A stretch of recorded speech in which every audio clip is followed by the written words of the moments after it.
Paramashivoham.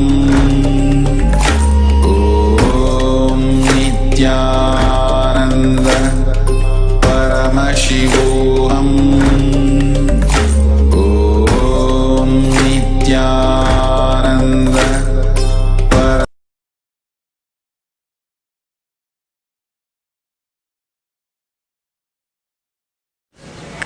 Connecting with the divine with your eyes closed is meditation. Connecting with the divine with your eyes open is darshan. Come, let us all now move from meditation to darshan. Slowly, very slowly, please open your eyes. Kailasians, Mahasannidhanam, Shyamala Pidharuda, Shri Meenakshi Sundareshwara Vinna Swarupa, Parashiva, Putra Ratna Kumara, Guru Manya Tulyavatara, Shri Parvati Stankyamana, Labda, Divya Jnana Vishruta, Sakala Digamagavasara Bhuta, Dravida Veda Pravartaka, Shriman Paramashiva, Aruna Samadigata, Uttamaya, Satyashrayana, Diyamana, Chandrachavana, Shri Chinnakaharati, Samasta, Vidatavalyarantina, Jnana Vijnana Chakravarti, Sarvajana, Sangha Satyo Jagatguru, Diksha Vyayapavarga, Jivutta,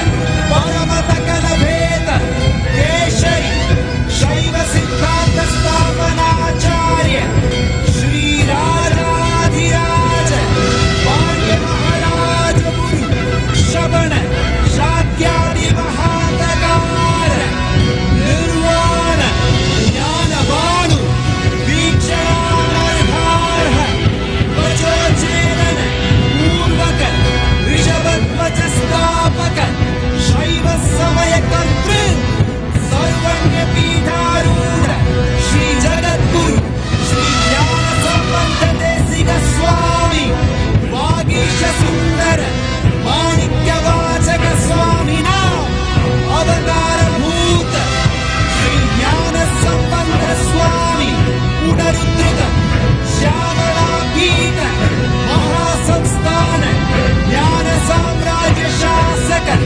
Sarvanya Pidharuda, Trinavathyuttara, Vashadathama, Guru Mahasannidhana, Mahanirvani Pidhasya, Ashtottara Sahasra Shri, Mahamandaleshwara, Adala Pidhasya, Ashtottara Sahasrathama, Shri Adala Pidhadishwara, Srimad Paramahamsa Parivrajakaacharya Vadya, Satchidananda Pranava Swarupa, Shrotriya Brahmanishta, Nityotsava, Nitya Mangala, Nitya Kalyana, Nitya Rajita, Nithyananda Pita, Mahasanstana, Mahasinhasana Pita Kartir, Jagatguru, Bhagavan, Shri Shri, Paramahamsa Nithyananda, Shri Jnana Sambandha Desika, Paramacharya Swami, Parak, Parak, Parak.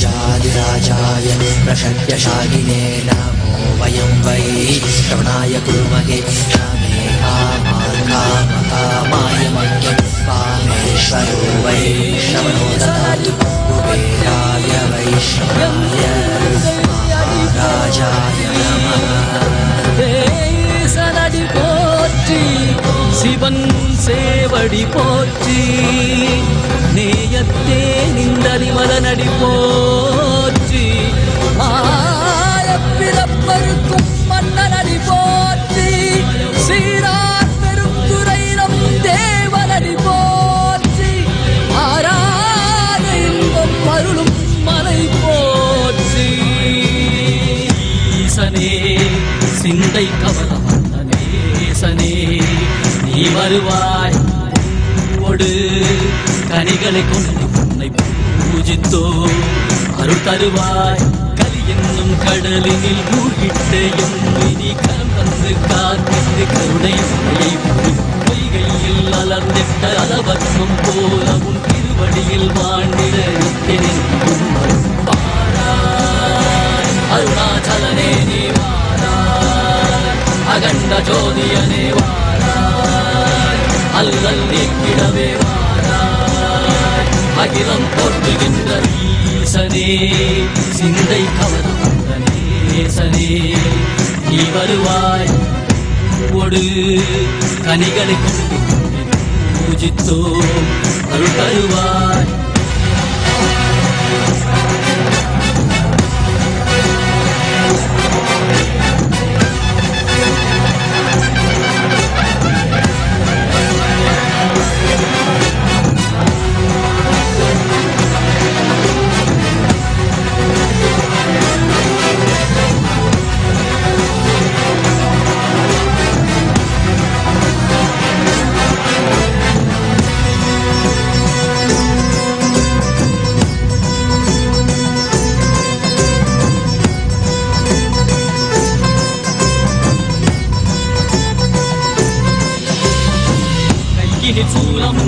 மெய்யினில் வில்வமும் நிறையார் கடல் நீர் குடியோடு தரிசனம் அல்லவா பொன்மாட சிற்றவை தனிலே கவர்ந்த உன்னை சிக்கன பிடித்தேனே மண்ணும் புகழ் பெறும் நான் வரை நாயகா மதியில் நிறைந்திடுவாய் மதி உணராதவர்க்கு மதி உணர் செய்திட வான்மழை ஏந்திவாடிட சூழ்ந்திட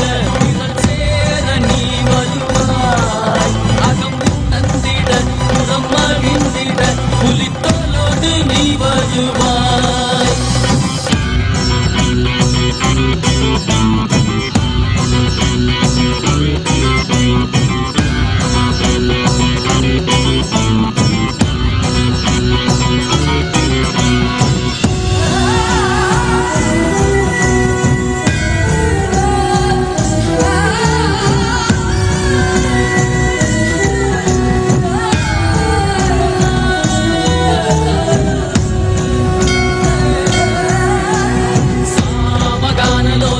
विमुक्ति कारणे नादिकेश दिव्य ब्रह्मरूपने मीनाक्षि शक्ति सहित सुंदरेशने अन्नामलै उदित नित्यानंदने चित्त अचित्त मुन्नाले इयकुम मुन्नाले उन्दन कण्णाले सिगैயில் அணிந்திட்ட மதியாலே மதியின் மொழியாலே தெளிந்திடும் வழியாலே ஜீவன் முக்தி பெற விழைந்தோமே திருவடியை தொழுதோமே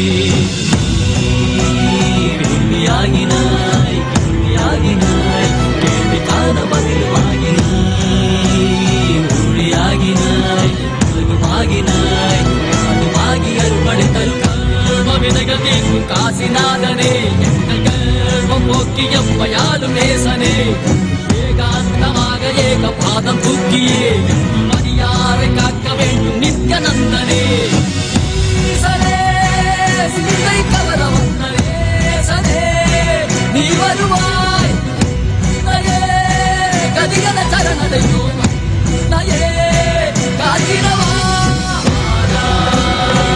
அருணாச்சலனே நீ வாராய் அகண்ட ஜோதியனே வாராய் அகிலம் போற்றிடவே வாராய் நித்யானந்தனே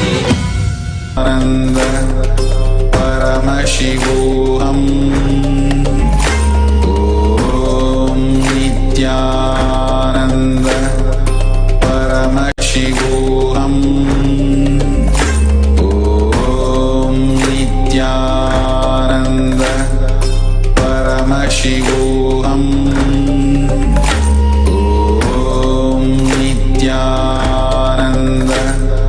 परमशिवोऽहम्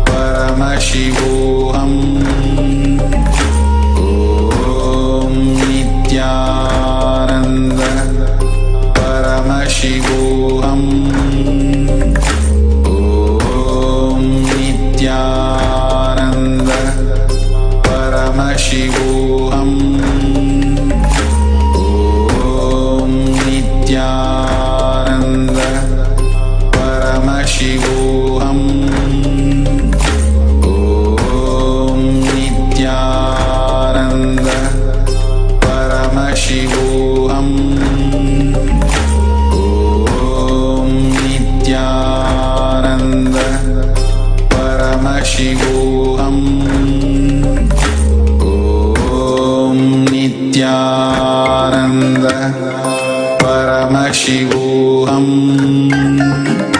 Om Nithyananda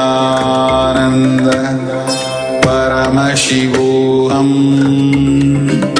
Om Nithyananda Paramashivoham. Om Nithyananda Paramashivoham. Om Nithyananda Paramashivoham. Om Nithyananda Paramashivoham. Om Nithyananda Paramashivoham. Om Nithyananda Paramashivoham. Om Nithyananda Paramashivoham. Om Nithyananda Paramashivoham. Om Nithyananda.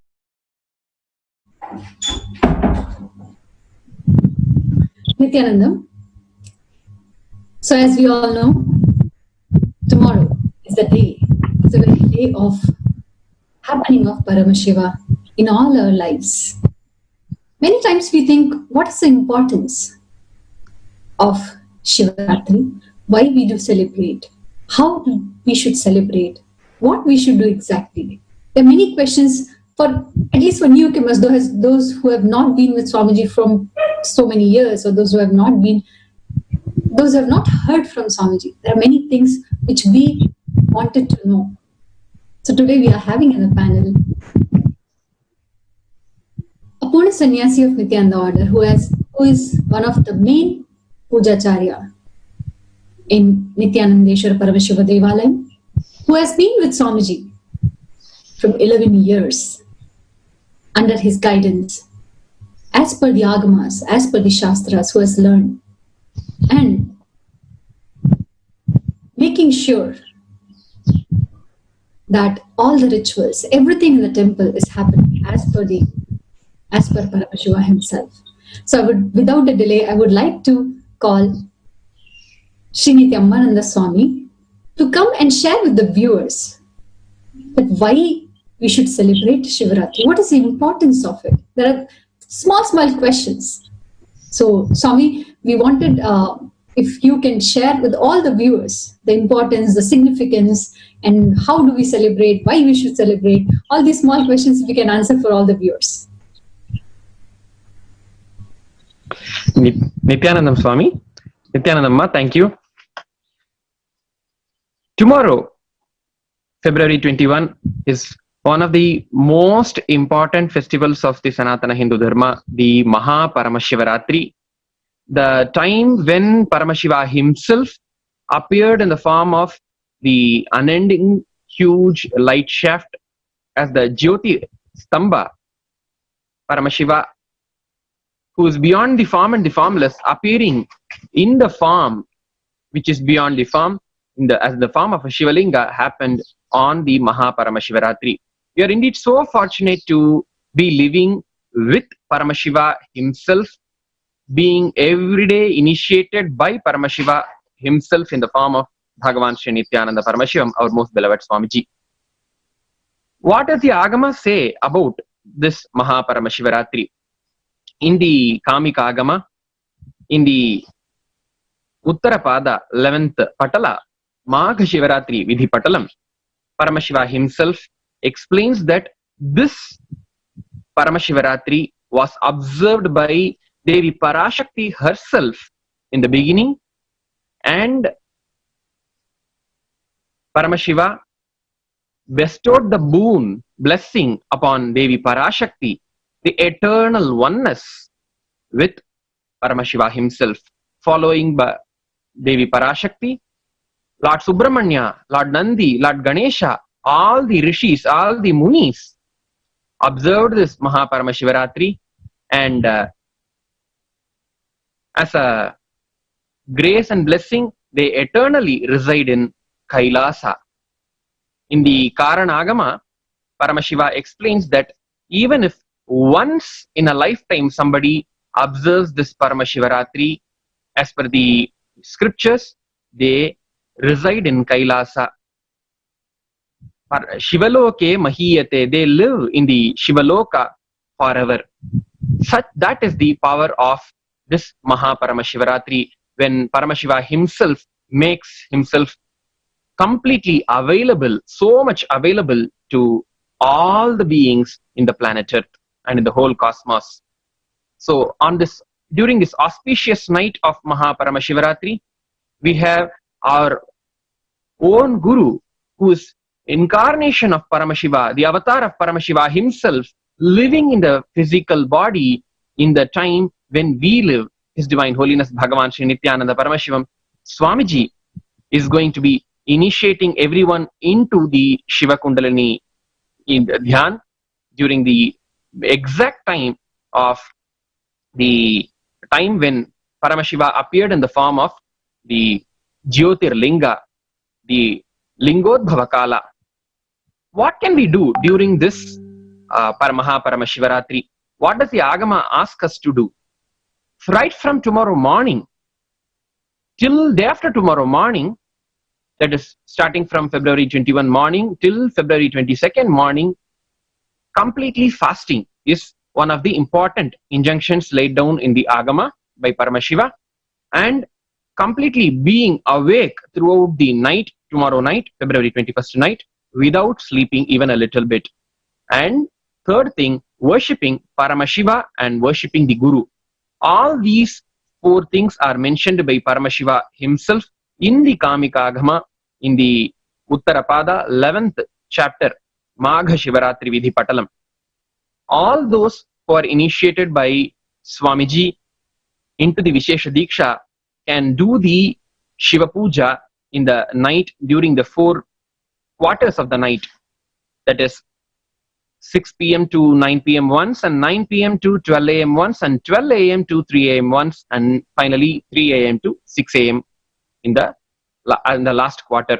During all these 4 quarters, doing Abhishekam and Puja to Shiva Linga is one of the important injunctions that Paramashiva has laid down in the Agama. And finally, specifically, Paramashiva mentions that Guru Pujam Tato Nayet is the word that Paramashiva uses in the Magha Shivaratri Vidhi Patalam. Specifically, worship your Guru, who is the embodiment of Paramashiva himself, is the injunction that is the scriptural injunction that we see in the Kamika Agama. Tomorrow we have a wonderful opportunity for each and every one of us to directly worship Paramashiva in both the forms, both the form of the Linga and in the form of the Guru. We do have the Pratyaksha Pada Puja. His Divine Holiness Swamiji has graciously consented to accept the devotion of all the devotees across the globe in the form of Pratyaksha Pada Puja, and has accepted to receive the Labharam offerings. And due to himself,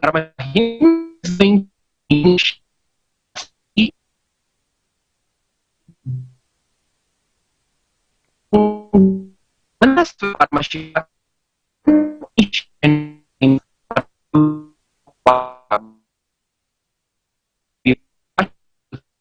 Paramashiva and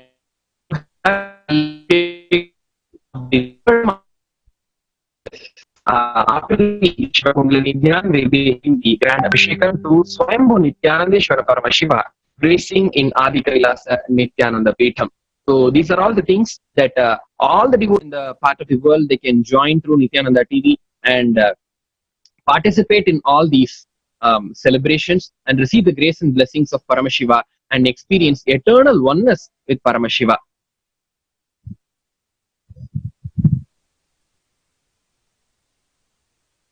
Thank you.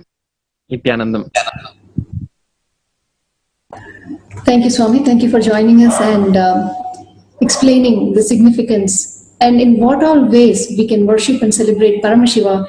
Especially for us, it is very, very special because Paramashiva is in the form of our Guru, Bhagavan Sri Nithyananda Paramashivam, with whom we celebrate Paramashivaratri. Very blessed people we are that we get to celebrate Paramashivaratri with Swamiji. So there are various things that we can offer, and of course, Swamiji has gracefully accepted to receive, to take our offerings, to accept our offerings. And many such opportunities we have. One, as Amba Swami was sharing, worshipping the feet of the Guru. Pratyaksha Pada Puja, offering our heartfelt gratitude on Paramashivaratri to Paramashiva, firstly for manifesting in the form of a Guru and being there for us. His great tyaga that he is doing just for us. And the Thulabharam, the offering of Thulabharam. Through the celebrations, we can offer our gratitude in the form of Thulabharam. Various different offerings are there. And also, on this beautiful day, Paramashivaratri, Swamiji keeps us engaged so that we don't fall asleep, because on this beautiful night, the possibilities of our Kundalini energy awakening is really high. In the middle of the night, on Paramashivaratri night, Swamiji gives us the Diksha through the Kundalini Dhyan. So let us all celebrate and participate and receive the blessings of Paramashiva.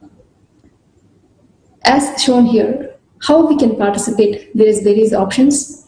As we are sharing different things, there is always, like we enrich people and tell the significance of Pratyaksha Pada Puja, of Thulabharam, and various offerings. But there are a set of people who we don't need to enrich. We call them frequent flyers, regardless of what they want to offer Pratyaksha Pada Puja. One such experience we want to share today of one devotee. Why she offers Pratyaksha Pada Puja? We want to hear from Claire Lang from Canada. Nithyananda. Hi, my name is Ma Claire. I am from Canada. I have been a disciple of Swamiji since 2011, and I wanted to share my experience today that I've had doing Pratyaksha Pada Puja, which we all have the opportunity to do for Shivaratri on February 21st.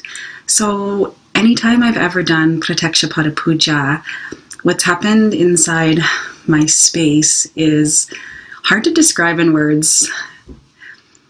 Oftentimes, as I'm doing the offering to Swamiji in gratitude for everything that he's taught us and that everything that we've learned and experienced through him, the space inside of me, that inner space, just flows and overfills with the most amazing feelings of love and connection. And in the moment, sometimes it's hard to grasp when you're there doing it. It's overwhelming, right? When you are either sitting directly at his feet or if you're doing it online. The energy is so intense. And it's only after that I really sit and I start seeing the difference that happens within me.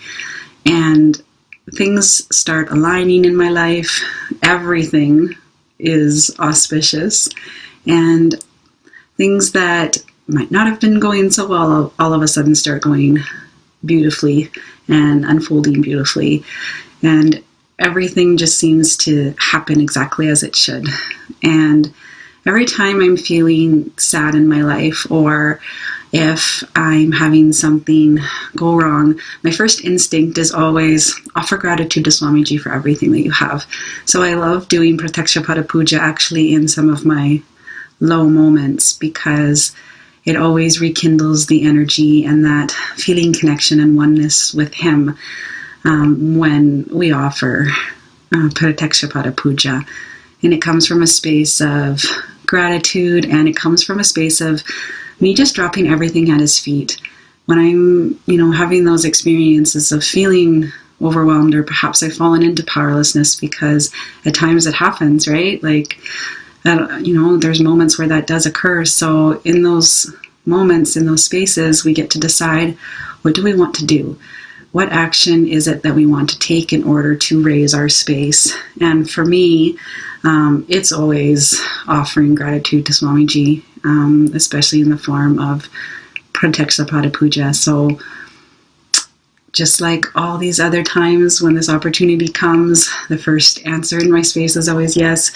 Doesn't matter how, it doesn't matter if I don't understand exactly how to do every process, like in the beginning. It doesn't matter if I don't understand all the chanting and the mantras. What needs to be understood is that my space is from gratitude, and I'm there to just be with him and offer myself and my gratitude, and everything just starts flowing beautifully from there. So I hope you'll all join in Pratyaksha Pada Puja as a global community, and all enjoy the celebrations on February 21st. Thank you, Nithyanandam.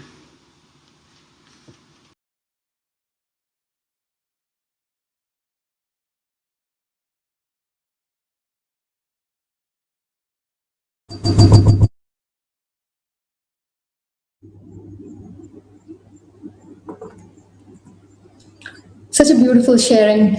Thanks, Mark Lerlang, for sharing the feeling of your gratitude. Just to watch that, we could see the overflowing joy of showing gratitude or offering your gratitude to Swamiji. We also want to share, what is the pramana? Why offer Guru Puja on Paramashivaratri? What is the significance? We request Ambananda Swami to share that, please. Nithyanandam. So, in the Kamikagama Uttarapada, in the 11th chapter Magha Shivaratri Vidhi Patalam, I am reading out the verse now. Swayam kartum ashaktaschet swarthamanyena karayet nitva jagaranam ratrau prabhate vimale tataha kratanitya kriyah paschat snapanam vidhipurvakam devam purvavadabhyarchya guru pujan tato nayet. The Guru Pujam Tatonayet is the 26th shloka of the Magha Shivaratri Vidhi Patalam. During the Shivaratri, specifically Paramashiva asks us to do, as all the initiated disciples, to offer the Guru Puja, that is, offer the puja at the feet of their Guru. So the Pratyaksha Pada Puja on the Mahashivaratri, Paramashivaratri, is very much mentioned in the Kamikagama directly by Paramashiva himself. And Paramashiva also mentions that how do we offer the puja to Shivalinga if we are not able to do by ourselves? So Paramashiva specifically mentions here in the 24th shloka, Swayam kartum ashaktaschet swarthamanyena karayet. If somebody is not able to do the puja, do the Guru Puja by themselves, Shiva Puja by themselves, he asks them to get it done through the proper ordained priest. And he also mentions this very specifically in this Kamikagama itself, that Dakshinancha tato dadyat vittashatkya vivarjitaha. So when somebody offers the Shiva Puja through someone else, or when somebody offers the Guru Puja at the feet of their Guru, they need to offer the Guru Dakshina according to their one's own capacity. So these are the specific injunctions that Paramashiva himself personally recommends in the Magha Shivaratri Vidhi Patalam, the Paramashivaratri explanation that Paramashiva gives us, so that we experience that same oneness with Paramashiva, which was experienced by Devi Parashakti herself. Thank you so much, Swami. Thank you for explaining this. It was really good, and I think all the doubts, everything is clear for all the devotees, for all the viewers. All you have to do is just sign up for Pratyaksha Pada Puja on the very auspicious occasion of Paramashivaratri, which is tomorrow. So with this, make sure you're signing up, and let us all get ready for the special process by Swamiji himself. Thank you for watching. Nithyananda. Nithyananda Paramashivoham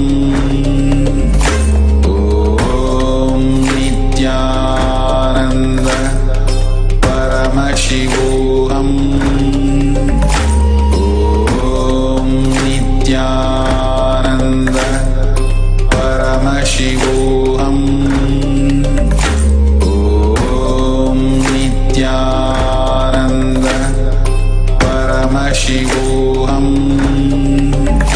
Om Nithyananda Paramashivoham.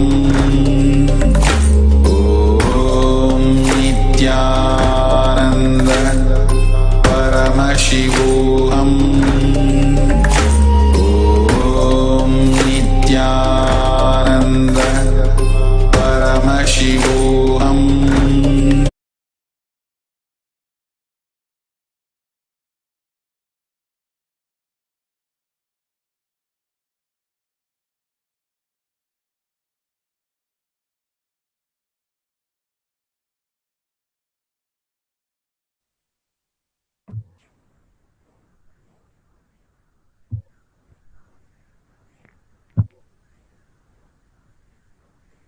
Nithyananda, let's start the power manifestation session.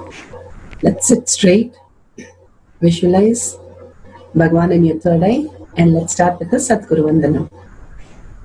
Nithyanandam Paramashivam Kevalam Jnanamurtim Dvandvatitam Gagana Sadasham Tattvamasya Ekam Nityam Nirmalamachalam Sarvadi Sakshibhutam Bhavatitam Trigunarahitam Sadgurum Tam Namami.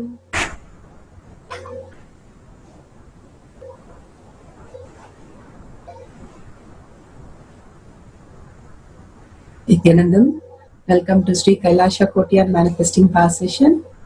Such an intense darshan, diksha, initiation into Gayatri Mantra, into Sridiksha, into Mahavakya. Avatar himself, Paramahamsa himself has come down as our Guru and making all of us into the blissed out space. Such a beautiful initiation into Tyaga again and again, making us understand how this delusionary world, reactionary assumptions are completely irrelevant to us. Understanding the bigger picture, these are irrelevant. How we see a tantrum throwing child, rolling and shouting and all that, but we understand patiently that it will come out of it. At that time, being patient, being compassionate, and holding the child and slowly making her understand after the tantrum how we can be more powerful with the powerful cognitions. Same way, Swamiji beautifully gets us out of the reactionary assumption that this world is real and makes us more and more into the space of Tyaga, giving us a larger vision of life, how we can live as super consciousness. The most beautiful space, how he says, asserting the higher frequency of us and making the lower frequency all redundant. More and more we grow out of this delusory world again and again. This Tyaga, he says so beautifully, is a super power in us. The Tyaga is the third eye. Again and again, raising ourselves, seeking for the higher reality and living Swamiji's words, most importantly, make us understand what is Tyaga. Tyaga is not renunciation. Tyaga is not giving up, but understanding the higher reality and making the lower realities redundant. How the fish grow into a tortoise and an evolution happen, how he is making us understand like how the monkeys grow to human, now human to superhuman, super consciousness as Nandi of Paramashiva itself, making us understand that illusionary world that we live in is completely only reaction based. Or constantly we are only in the space of reactionary assumptions, reacting to every moment, every thought that is happening. But again and again, bringing the coolness, easiness in us, understanding the higher reality, not reacting to the dream, what we are going through, but making it redundant and irrelevant and living only the space of Paramashiva, holding Swamiji inside our heart, continuously manifesting our life is the real Tyaga. Understanding this and recognizing this can only happen when we live Swamiji's words in reality.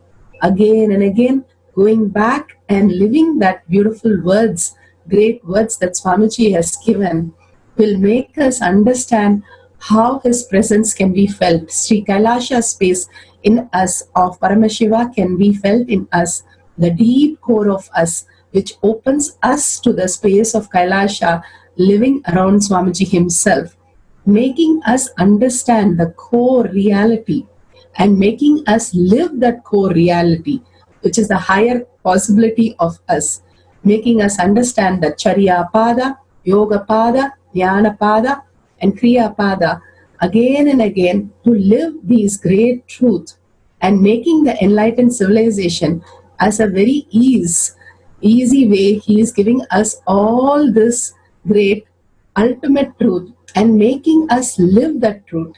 Whoever decides to live every word of Swamiji again and again and manifest all these powers for understanding the possibility in them.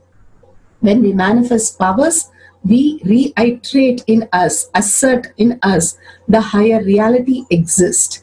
Again and again, only when we manifest our reality, we are asserting the higher possibility, and that is the space of Tyaga. The words does not help. Really living the beautiful space in us, what Swamiji gives us into the reality, is the only way we understand deeper and deeper of what Swamiji means by Tyaga. It is not sacrifice, it is not renunciation, but growing out of the delusionary world and living in this outer world does not give us any satisfaction, any conclusion, or any security. Living around Swamiji is the ultimate gift, and different levels of Tyaga is required for us to live around Swamiji. How we are inside us, going on, understanding the higher reality in us, we will start living around Swamiji. All the Gopikas, Swamiji beautifully once said that they have their own Krishna. The Rasa Leela does not have Krishna himself, but they live with the Divya Shariri of Krishna because they understood Krishna in the Jnana Bhakti. They were able to understand Krishna is an ultimate, and they melt in their heart in the oneness. Such a beautiful story once Swamiji said, there was a flute which the Gopikas were jealous, and they go to the flute and ask, how come you're always in Krishna's hand? And the flute beautifully explained that Krishna used to come to the garden of bamboo and he used to ask, who wants to live with me? And the flute, the bamboo said, I want to. And he gave up his life to become a flute. The Tyaga that he did was not sacrifice, but understand the higher reality to be in the Bhagwan's hand. And he enjoyed the most giving up himself for being around Krishna. Same way, again and again, we understand the higher reality to leave this delusionary world and live around Swamiji is the ultimatum that we can give ourselves, the greatest gift. But from the space of Tyaga, understanding that the whole space, what we need to hold inside our inner space is the easiness and not reactionary assumption. Very clearly he says it's not renunciation, it is growing out to a larger vision, higher reality that exists in us. It's such a beautiful space and understanding. Let's go to the Shastra Pramana today.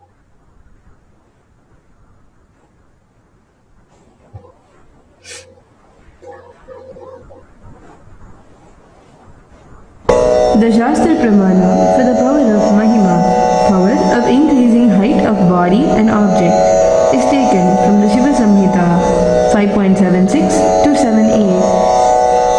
Maranam ghādyate tena sakenapi na ghādyate tasya syat paramasiddhir animadi guna prada vayus sannachadate dehe rasa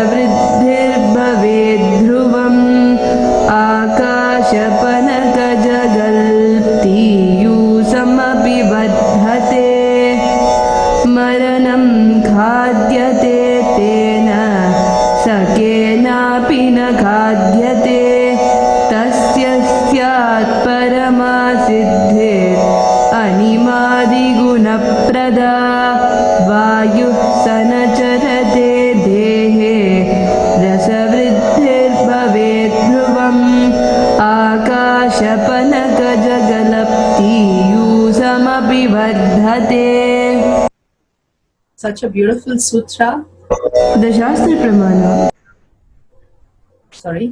Such a beautiful sutra, Shiva Samhita 5.7678. Death is eaten by him, he is eaten by none. The death happens only when we start living in the delusory world, again and again reiterating ourselves with the mind.